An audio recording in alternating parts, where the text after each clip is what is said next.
c'est le meilleur. A group of French tourists has just arrived in North Korea at a hotel only for foreigners. We've slipped in amongst them. It's already 10 p.m, but we feel like taking a little walk outside.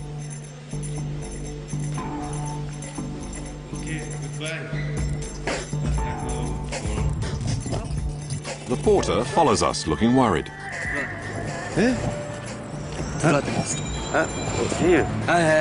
Stop.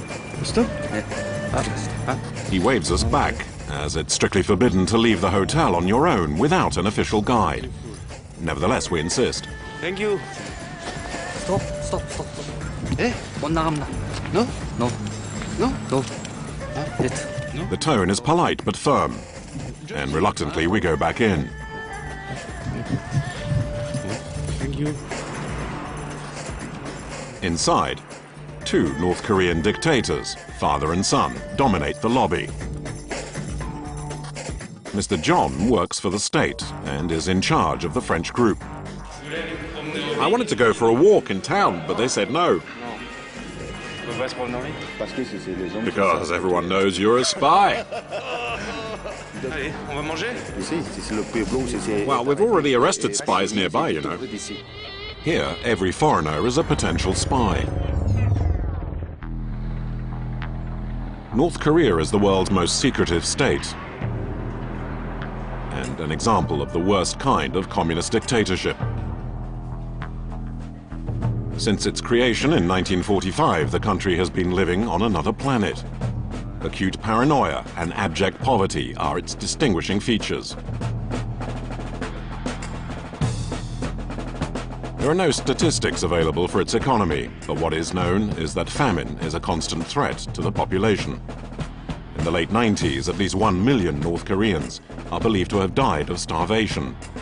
Even today, according to the United Nations, 20% of the population has little or no food, in particular those who live in rural areas. It's the reason the World Food Programme distributes about 400,000 tons of food each year.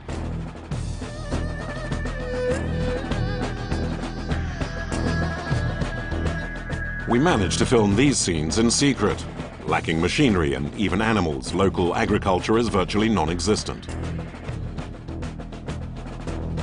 People eat what they can find: seaweed, roots. It's a starvation diet.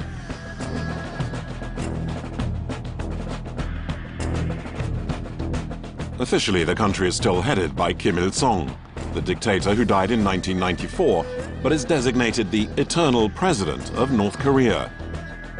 He's represented everywhere in the form of monumental statues, frescoes and posters. His son, Kim Jong-il, succeeded him and is officially known as the Dear Leader. He continues to wield almost surreal autocratic powers, thanks largely to the backing of an ever-growing army, believed to be over 1 million strong, massively equipped, including with nuclear weapons and technically still at war with South Korea.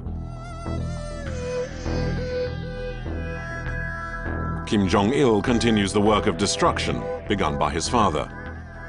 The result is people living in conditions comparable to those in the Soviet Union during the 1930s. The same queues for the few buses that have gas, the same empty stores where it is forbidden to film, as the public never ventures inside. Not everything, of course, is so bleak. There are highways, but used only by cyclists and the clean-up squads, clearing away the puddles.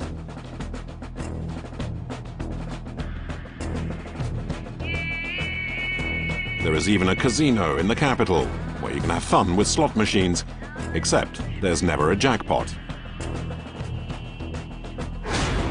And there's also golf, that most capitalist of sports, enjoyed only by the system's elite.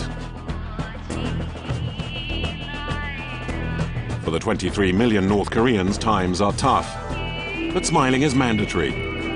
Outbursts of joy are carefully choreographed in grandiose street parades.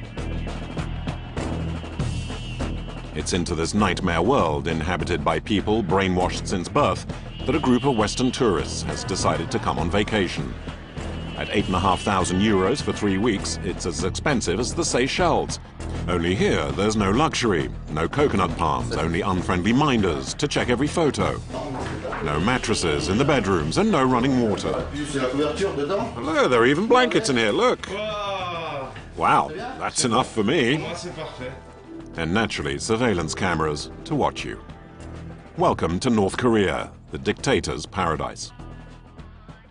The organizer of this little trip of a lifetime is the man with blonde hair.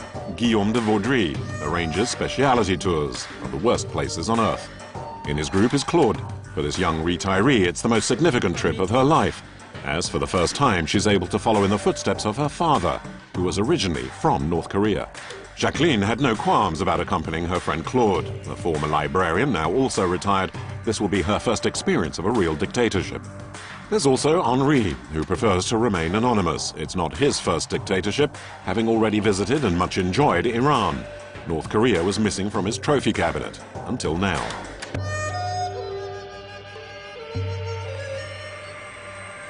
Our minders are two French-speaking guides.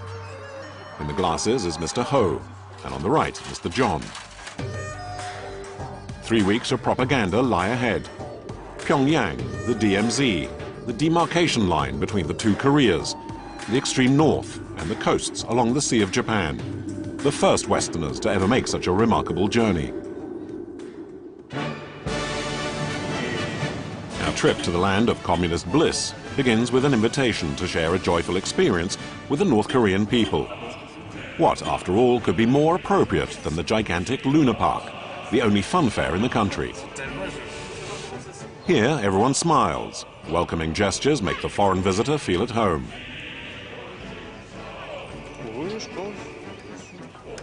The fair features attractions from another era.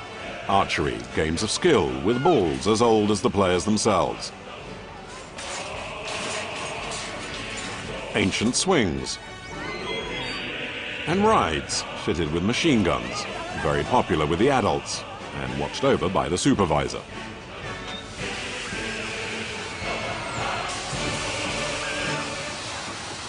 The infrastructure is creakily old, and it doesn't look very safe.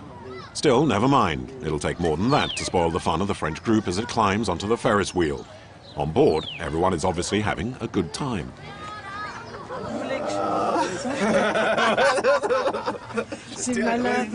Oh, we're still going up. Yeah, we're only halfway. Will you be okay? Now we're stopped. Maybe we're broken down. Everything here is so quiet, not like the fun fairs back home, where it's so noisy. Henri seems captivated by the calm, good-natured atmosphere of the fair. Even Mr. Ho, one of the guides, is enjoying the moment and wants to immortalize it. I'm filming the joy at this fun fair. Crowds jostle, proffering money around the cotton candy booth. Kids with money and even young rappers. Is this really North Korea, the world's most evil communist regime? Look, there's even the riffraff. It's unbelievable.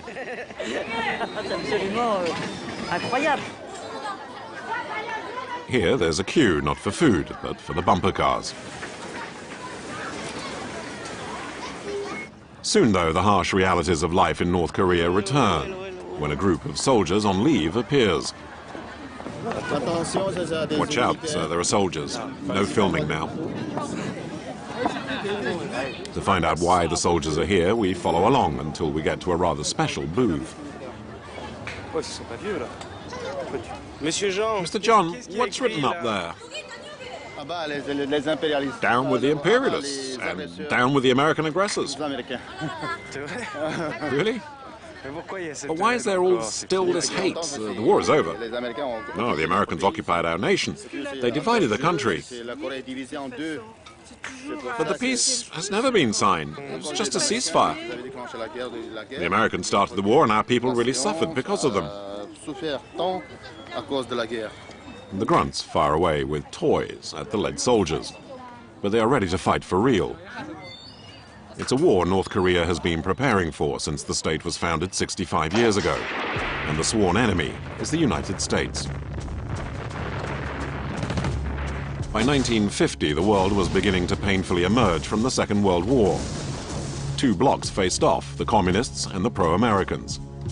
Korea finds itself at the center of this ideological conflict and is consumed by a war that will last for 3 years. The South is supported by the United States, the North by China. In 1953, Korea is officially partitioned, and to this day, no official peace treaty has been signed, only a ceasefire. Technically, the two Koreas are still at war.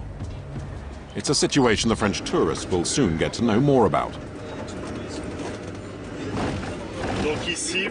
Right now, we're about to enter into the 2 kilometers of the demilitarized zone of North Korea, which is used for farming. And on the right is the flag of North Korea. On the other side, just a few meters away, is the enemy, the traitors of South Korea.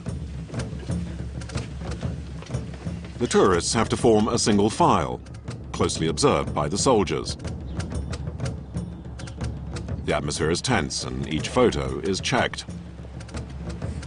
This is the world's most sensitive area, surrounded by 1 million soldiers on both sides, ready to do battle.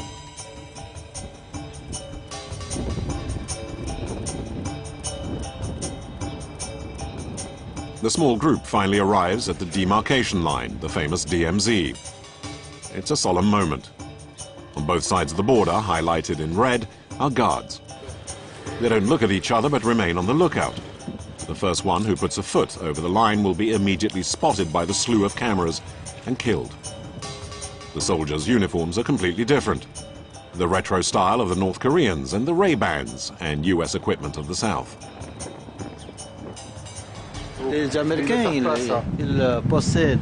The Americans are actually in charge over there. On the South Korean side, a group of American generals arrives. They have their photos taken with North Korea as a backdrop. It's as much as they'll ever likely see of the communist nation. For the tourists, it's time to leave. But first, Claude wants to sign the visitor's guest book. It's a very important moment for the French woman with a Korean father and a French mother. Claude has made this journey in memory of her father. 89 years after my father had to leave the country, which was occupied by the Japanese, I come to this demarcation line that divides Korea. This division always caused great sorrow to my father, who never saw his native land again.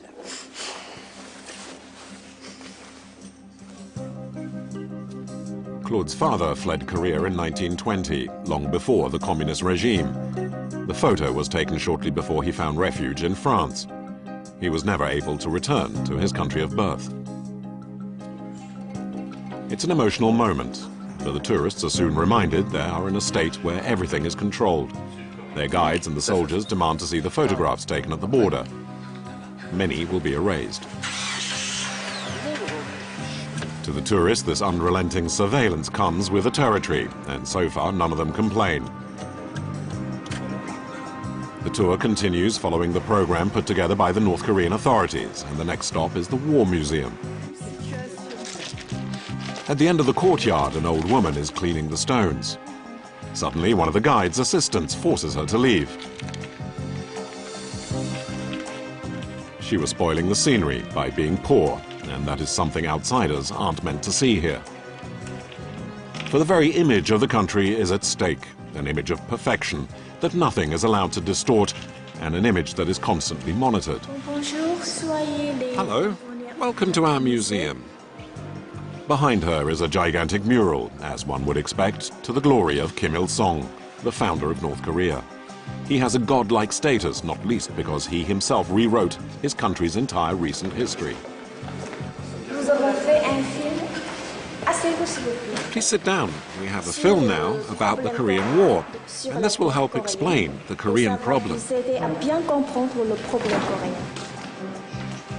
Visitors to the museum are served a rather partisan version of the conflict with the United States. It's a version in which the Americans are definitely the bad guys.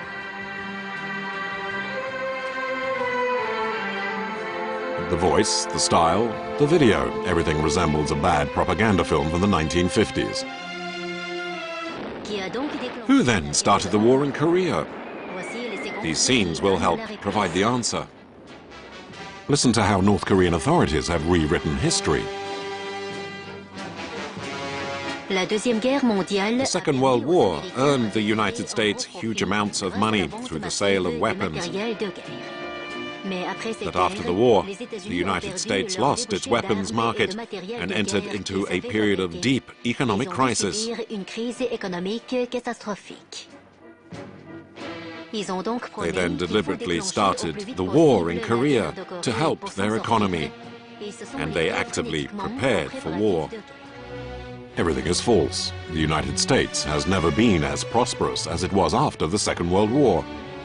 But it matters not, and the documentary carries determinedly on in the same tone. Truman, the US president, declared in a message to Congress in 1945 that there needed to be a war in Korea so the United States could dominate the world. In fact, it's the exact opposite. Historians agree North Korea triggered the war, a reality the regime in Pyongyang categorically denies, and, being the perfect dictatorship, is something it teaches all children in the country from an early age. The tourists are stunned, but decide it's best to say nothing, not one word. Obediently, they continue the tour, where more surprises are in store. At the double, they cross rooms filled with war photos and posters. The rewriting of history continues. The Americans staged air raids in the China Sea to bomb the towns and villages and massacre the Chinese people. Henri has never heard about Americans massacring the people of China. He takes his carriage in both hands and wades in.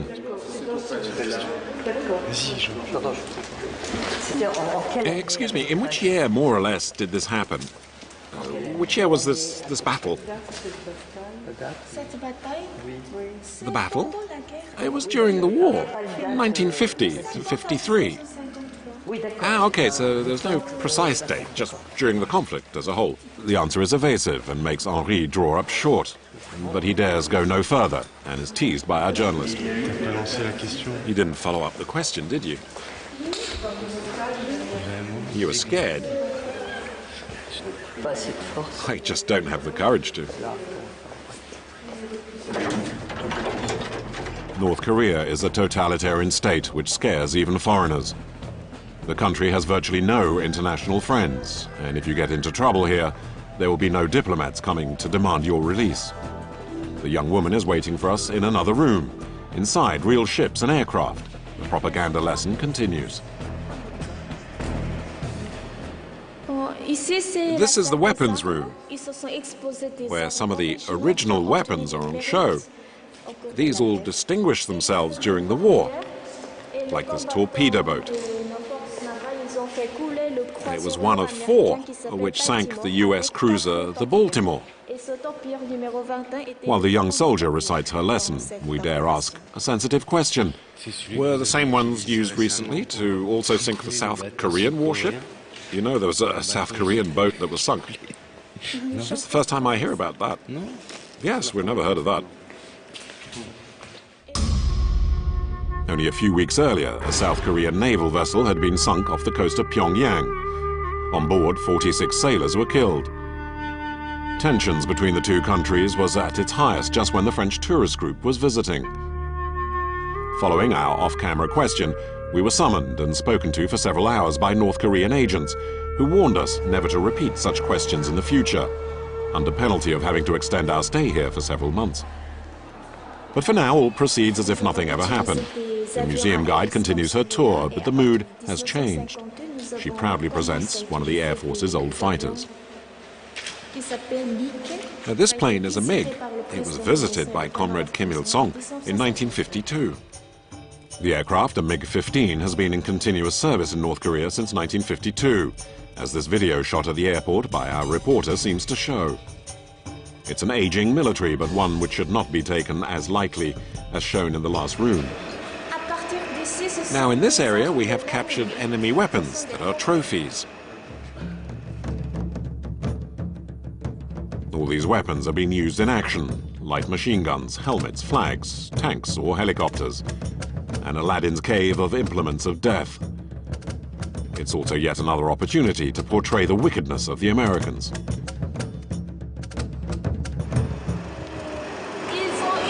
They used chemical and biological weapons during the war, and this plane was shot down while it was dropping bacteriological bombs. True or false, it's impossible to get beyond the blatant propaganda. The highlight of the visit is saved for the end, a huge mural depicting the Battle of Seoul.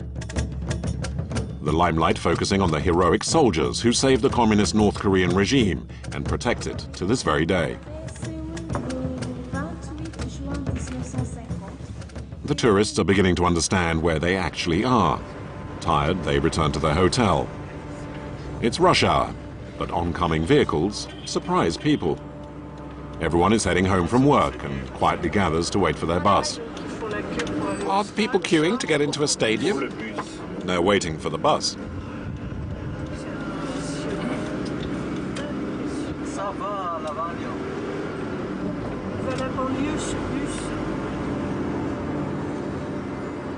Pyongyang never has traffic jams. In the middle of the road, a woman is clearing broken glass. There was an accident here and everything must be cleaned up as soon as possible.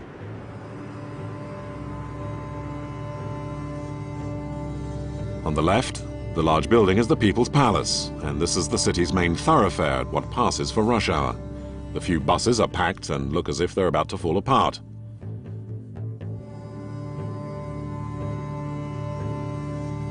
On the roadside, there's no advertising, but huge propaganda posters for the communist regime.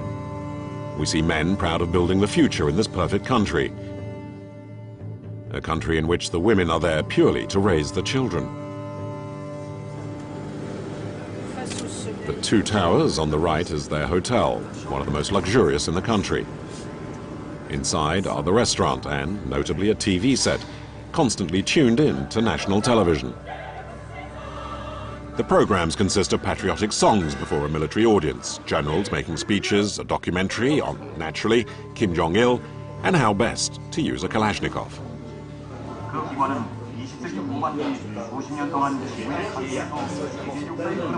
The French appear to pay no attention whatsoever. Back in their rooms, the tourists discover they themselves are not allowed to send emails, even to their families. All here is dictated by the state, and the laws make it obligatory to give the email addresses of the recipients to a local official. Henry seems to find nothing wrong with the strict new rules. I told my friends beforehand that, well, no news is good news. Well,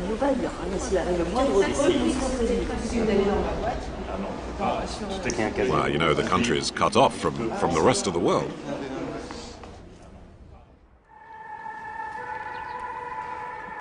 The following morning, Pyongyang is waking up. The same background music is broadcast every day, beginning at dawn. It's not yet 6 o'clock in the morning. The sky is darkened by the opaque swirls from the blast furnace plants. Already small hands are busy scrubbing the still deserted streets. A woman is directing non-existent traffic, her movements those of a puppet gone mad.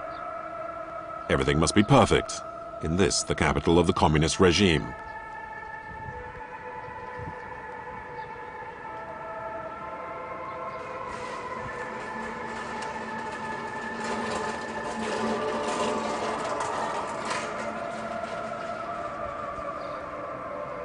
But the extreme poverty of the country is difficult to hide. Between two rows of buildings, there's a curious sort of vehicle, a septic tank on wheels, which used to be a truck.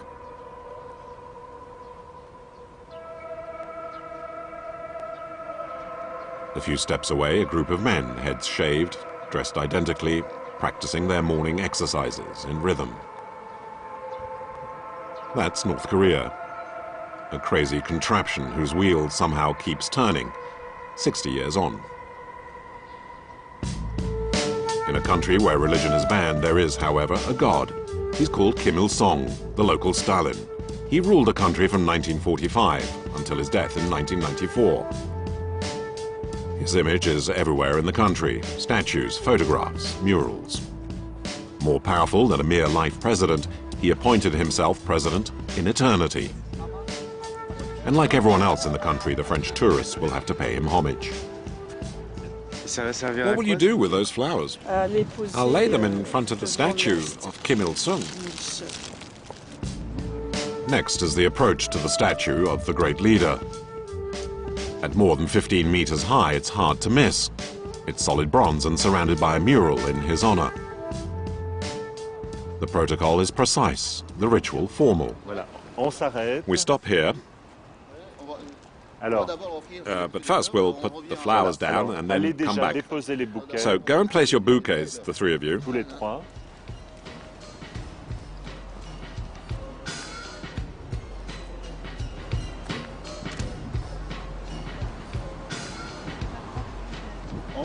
Step back a bit. All together now. In a line. And then we'll count to three, and at three, everyone bows. How many times? Well, only once, right? We bow. 1, 2, 3.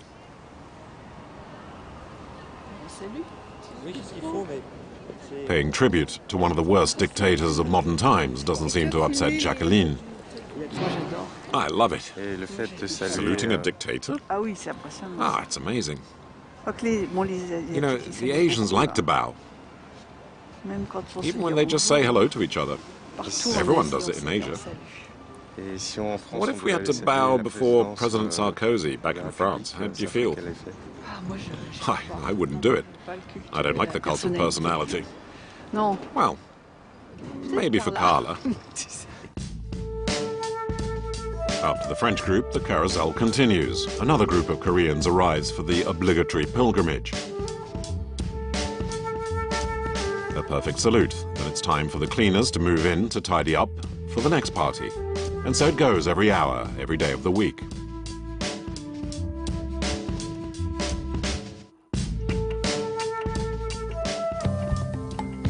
For now, the tourists' visit is passing off smoothly. The North Korean guides are able to show off their country in the best light. It's a far cry from the more usual image of a dictatorship teetering on the edge. The tour of the communist paradise continues. Next step, the pizzeria, the only pizzeria in the country.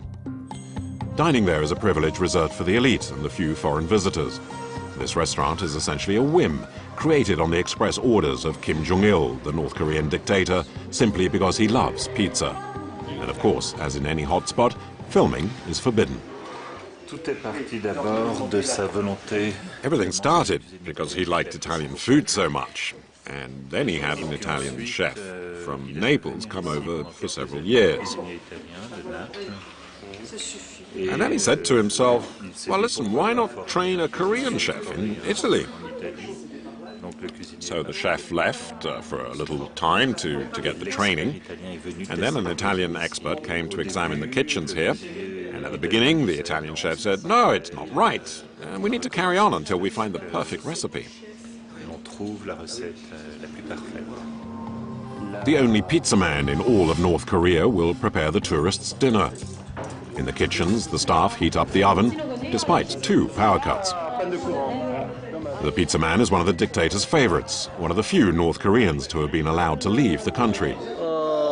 2 years ago, I got one Italian Roma for to learning pizza. Okay, thank you. A cheese and ham pizza will cost about €5. Guillaume comments that in this land of famine, it's not every day that you can eat as well as this. You know, this is the only chance we'll get to eat cheese in this country, so enjoy it.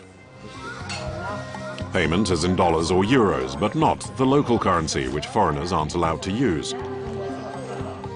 North Korea might be opening up a little, and not just because of the pizza business. People are now allowed to amuse themselves, boating on the river Taedong, or pets like this little dog. Rollerblading youngsters can be seen on People's Square. And mobile phones are no longer a rare sight, although only local calls are allowed. There are even places where people can have a good time.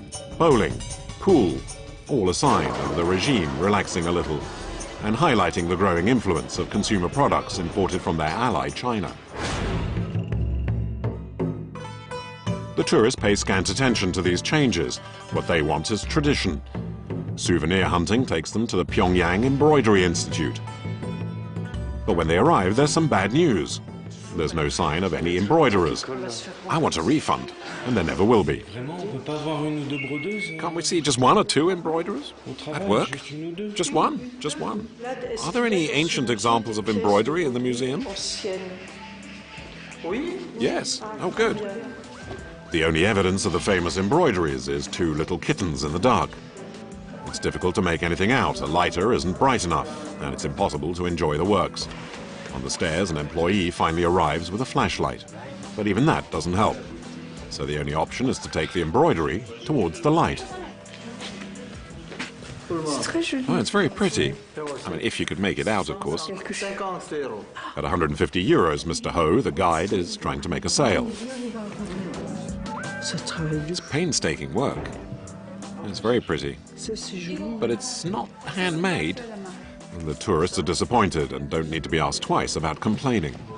Oh, it's very disappointing. The workers have apparently gone out. There's no electricity.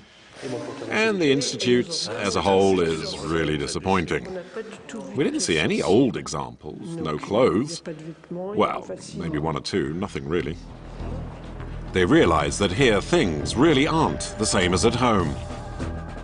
Information is not freely available. Everything is filtered and controlled by the totalitarian regime. The internet is totally prohibited. At the Central Library of Pyongyang there are plenty of computers, but are they connected to the internet? A quick test on Google gives us an equally quick answer. No response. Nothing. There is no network, because the authorities won't allow it. They want to control the minds of their citizens, and it starts at a very young age.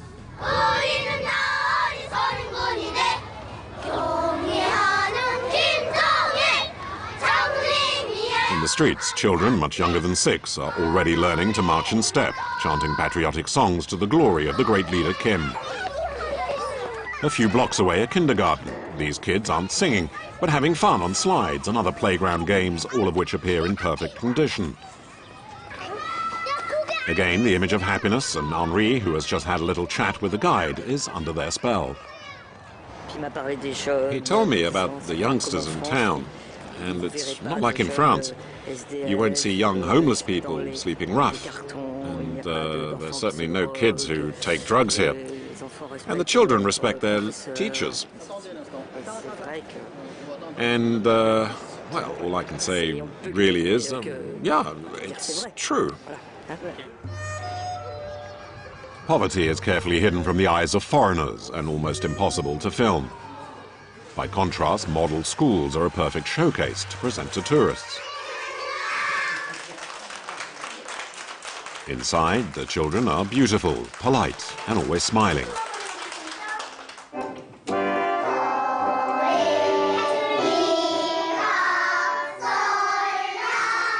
The teaching tools are incredible. In this room, the kids learn to recognize the country's fruit trees. A little further, a collection of stuffed animals. A collection of all the local wildlife. What better way to teach children to recognize them? There's a brief show for the benefit of the admiring tourists.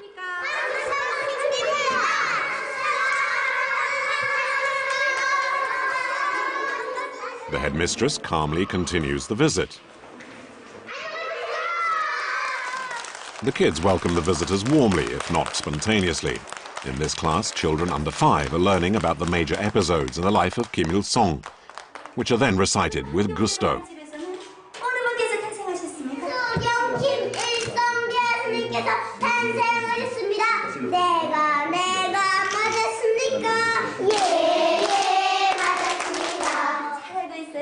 Using a video, the teacher adds a few details.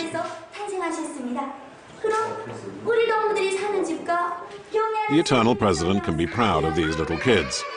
Through them, the socialist future of the country is assured, their brains already conditioned to obey. Claude, who was a teacher all her life, is struck by these methods of teaching. They learn it off by heart. They learn everything about history, about the president, about the great leader. And they start when they're just 3 years old to teach them about where he was born, where he lived, what he did, and everything is repeated. They repeat everything until it's fixed in their minds. Like me, I still remember the first thing I ever had to recite at school. Claude makes sure what she says can't be heard by the guide, who hovers nearby. This room is the dormitory where the children can take afternoon naps as well as sleeping at nighttime. From the age of 5, they spend all week here, never going home. The state takes over the role of parent. A little further, other children play, dance and sing, among some fantastic toys. The military influence is all pervasive. Exact replicas of MiG fighters, some kids dressed as army officers, while others board a huge electric train. It's better than any Western school. So much happiness and good humor, you almost have to pinch yourself to believe it. It's tough to criticize when presented with so many happy little faces. To conclude the quick tour of this model of education, there's nothing like a little show.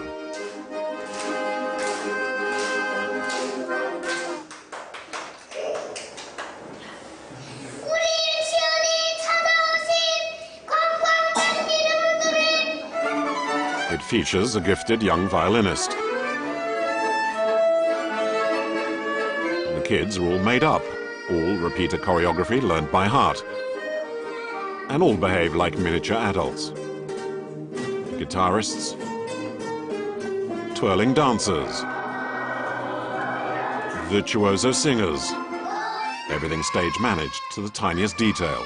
Even the smiles appear forced for these little puppets meant to embody the ideals of North Korea. Hundreds of hours of work must have gone into this to achieve these sort of results.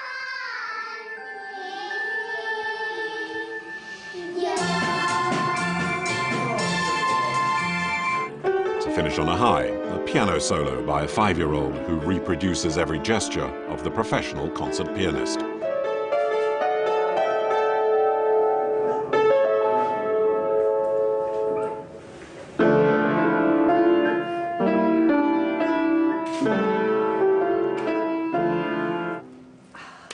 The French tourists are enthusiastic. Did you like it?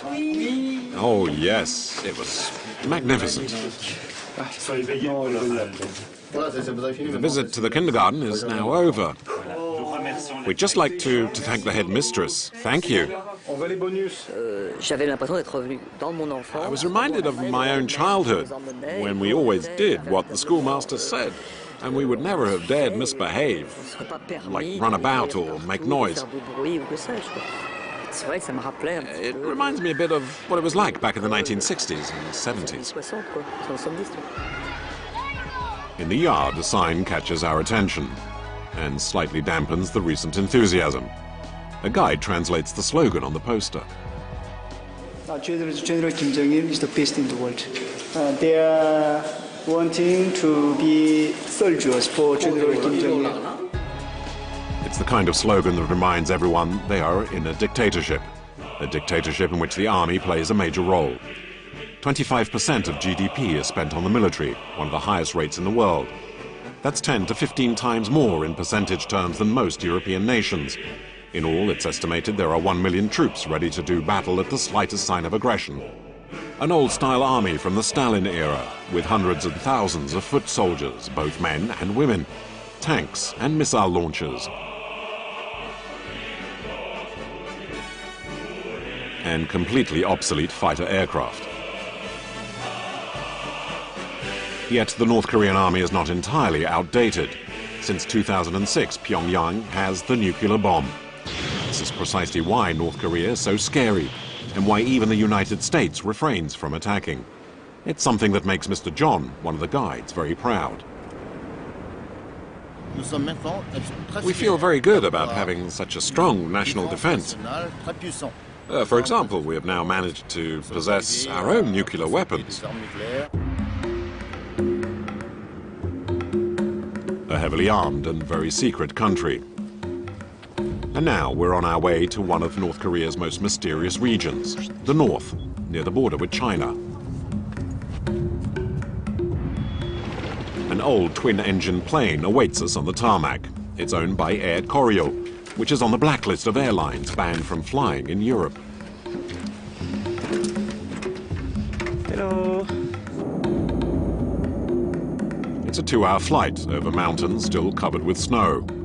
Making the journey to her father's homeland in the north is why Claude is here. We're now close to Siberia, and you feel it in the temperature. Foreigners are usually not allowed.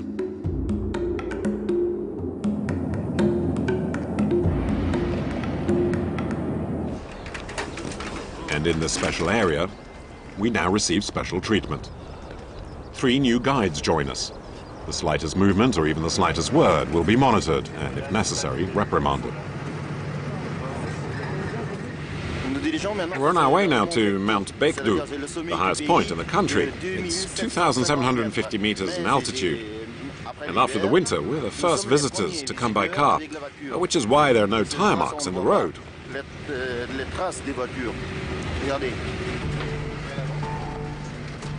Actually, the road is barely passable, and it's not long before there's some bad news.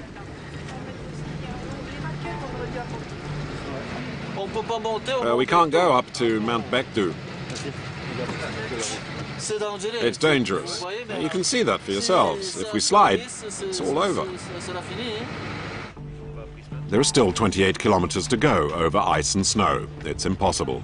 Claude is hardly surprised, though. Hey, Claude, so the road's closed? Yes, it's only to be expected, seeing the amount of snow that's around. And they have no machines here to clear it, or any salt. The vehicles aren't properly equipped.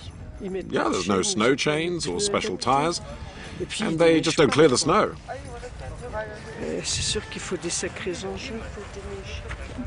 Can't we just rent some snow rackets? In the absence of a sacred mountain, the tourists at least try to visit the village.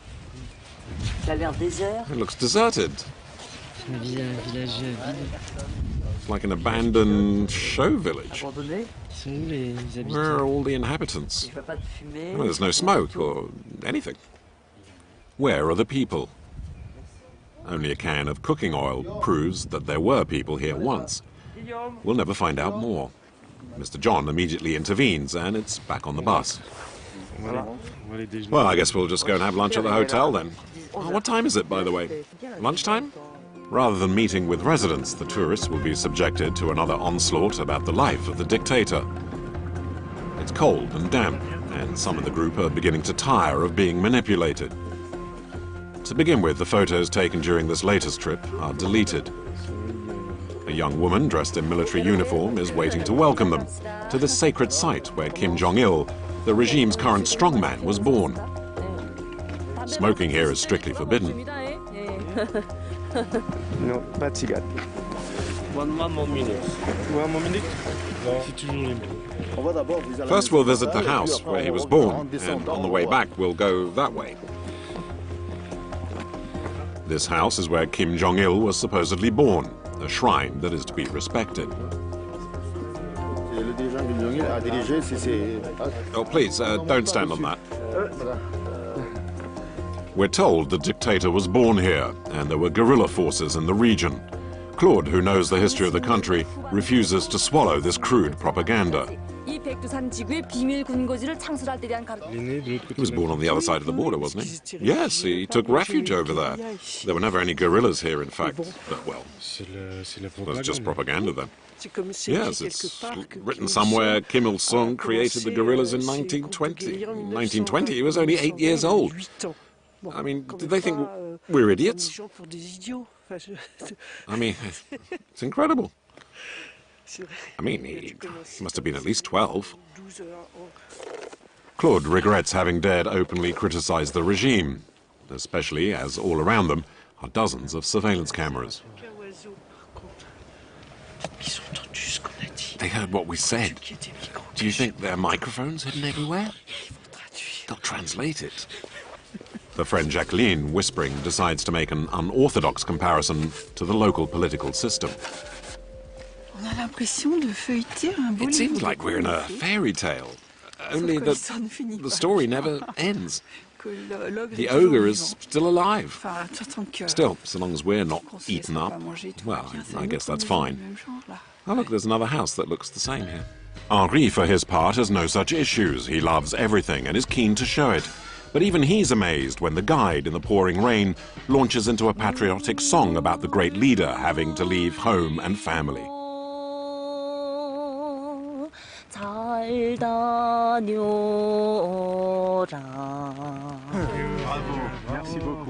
very nice, thank you. That was good. Everyone sings well here. Yeah. You know Kim Il-sung wrote that song. As to the many statues of the dictator, Henri salutes them without even being asked to. The minders can't get over it. Do it with me now. Okay, I'll do it again.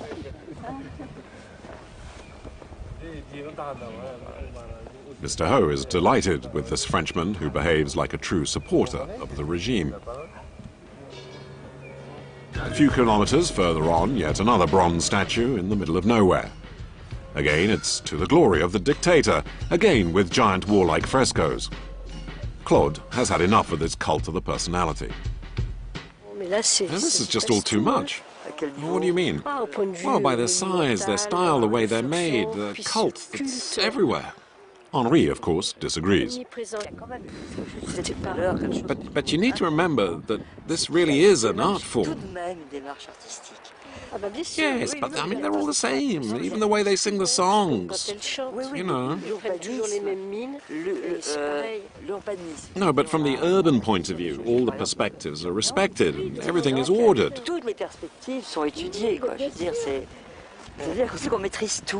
You know what, it reminds me of what Hitler wanted to do. Yes, in Berlin, his plans with Speer was exactly the same kind of thing. I mean, I've seen the models. Well, I just can't get to like that sort of style or architecture. No, me neither. Comparing the Pyongyang regime to Hitler, Claude is really letting loose. When it's time to leave, the bus will not start. Fortunately, a group of soldiers pass by, at least a dozen helping push the vehicle. Their assistance cheers up Henri.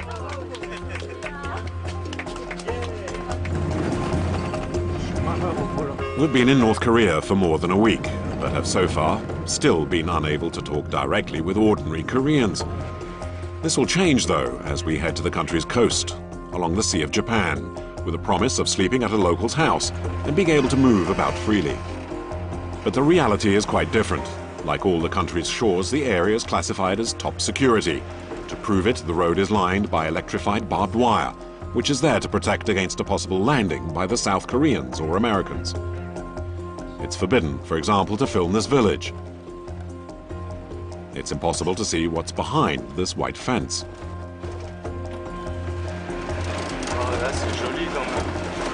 Even Guillaume, who has organized trips here for the past 10 years, finds this too much. They make me cross. They really make me cross. Why? Well, even a photo like this, look, they don't like it. They really go too far. You know, I mean, if it's going to stay like this, I'll never plan any more visits to this region. So they bother even you, then? I'm going to really complain when we get back to Pyongyang. It's too much. I understand they don't want pictures of military installations, that kind of thing, but this is just the countryside. As usual, Mr. John has a ready explanation, this time to justify all the security. You know, on the beaches and the coast, it's not allowed to take pictures. Everywhere around here is a military zone. Too bad for the tourists, who will, however, still be able to spend a night with the locals. It's an extremely rare privilege in this paranoid country, except that everything here is false. The village was built purely to accommodate foreign visitors. This village was built for people that come here to see Mount Chibo. Ok, donc c'est vraiment. All right, so it's a very nice, special village with nice houses. So the people here are lucky. As for the residents, they've obviously been carefully selected. This woman, for example, is part of the regime's elite. The evidence? She had the incredible honor of meeting Kim Jong-il, the leader. An honor that is no coincidence, since this charming lady is considered one of the best mums in the country, as Mr. Ho explains. From time to time, we organized mothers' conferences. We select the mothers who have raised their children very well and in the proper socialist way, rather than endure yet more propaganda. The tourists plot their escape. The beach is not far. It's too good an opportunity to escape the minders. For the first time, we glimpse the true face of North Korea, the grinding poverty that is destroying the country, and that must remain hidden. On the beach, women are picking up seaweed caked in sand and stuffing it into old sacks. The seaweed will be served up for eating. But we are soon tracked down by one of our guards. We can go there. We can go to the fishing there. We want to see the fishing men, you know? You come with us? We go to the fishing boat. With you, with you. With you? No. Oh, please. Forbidden. I have no Permission? I have no ability to go forward. Yeah. This road. Oh. And if you go with me, and if you go along this road, Problem? and afterwards You have problem, okay. Okay. The gesture has the merit of being clear, at least. The man will risk his life if the law isn't respected. This is my last straw. No, it's impossible just Work this inside. You can. Down there, he says, is another village. And this time we are promised, assured, and guaranteed that photos will be allowed. At the entrance is a slightly odd map. The architecture is apparently typical Korean. The tourists seem to perk up a little. Oh, it's nice. I love it. I've taken lots of photos this morning. It's beautiful and clean. There's even a small demonstration of traditional local cuisine. But again, everything is stage managed and totally artificial. Nobody lives here. The tourists never see any North Koreans apart from some employees who are not allowed to talk to them. No? We find a small passageway that leads outside. But it's useless. Someone is always there to block our path. Okay. No? No. No, like this, no? Oh, on va pouvoir se promener. Can we walk outside, over there? Aller au marché. Go to the market? On va aller au marché. No. First we need to drop off the bags. Bon, moi je vais me promener Okay, dehors. well, I'll take a walk outside in the street and come back a little bit later, okay? No, we go together. The door is locked now. Pourquoi c'est fermé? Why? I can go that way. I've seen another way J'ai out. vu, il y avait un petit passage. No, you can't. It's not allowed. C'est pas possible. No, we won't give permission for that. Monsieur Jean, Mr. John, Monsieur Ho, il a dit que je Mr. Ho said I could go for a walk for a few minutes Je outside. revenais ici dans 10 minutes. C'est pas possible. No, he never said that. Je vais à la librairie. Okay, I'll go to the library then. Non, c'est pas possible. It's not possible? Ça sert à- I know what you're up to. Je vais essayer quand Well, at least I tried. Mr. John, our guide, isn't fooled. He knows the rules and the considerable risks. No images of real life. This fake village is a snapshot of the country, a prison from which you cannot escape. The solid wooden doors remain closed to all North Koreans. A third generation of Kims will almost certainly continue to rule. Indeed, Kim Jong-un, the 27-year-old son of the current dictator, has been named his heir.